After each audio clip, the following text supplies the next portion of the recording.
সম্মানিত বড়ুরার আপামর জনতা, তৌহিদি জনতা, সুন্নি মুসলমান জনতা, আমরা সবাই জানি আমাদের সবচাইতে স্পর্শকাতর জায়গা, সেনসিটিভ বিষয় আকায়ে নামদার তাজদারে মদিনা জনাবে রাসূল মাকবুল সাল্লাল্লাহু আলাইহি ওয়াসাল্লাম, হুজুরে পাক সাল্লাল্লাহু আলাইহি সাল্লামের শান, উম্মাহাতুল মুমিনিনের শান, একজন মুমিনের দ্বীন ও ঈমান। আমাদের এই ঈমানের এই জায়গায় যে কোনো ধরনের আঘাত আসে, আমরা মুসলমান ঐক্যবদ্ধভাবে তা প্রতিরোধ করি। আমাদের বড়ুরার শান্তিপ্রিয় মুসলমান জনগণ অনেক দিন যাবৎ থেকে বিলাল হোসেনের এই লন্ড্রিতে যাইতো, কাপড় চোপড় ইত্যাদি করতো।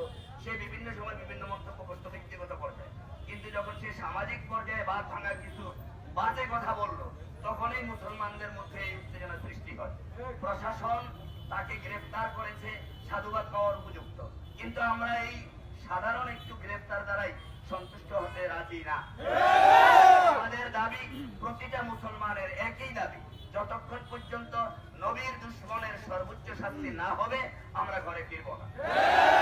আমাদের সকলের এক মত, এক দাবি, আমরা অবশ্যই তার সর্বোচ্চ শাস্তি চাই।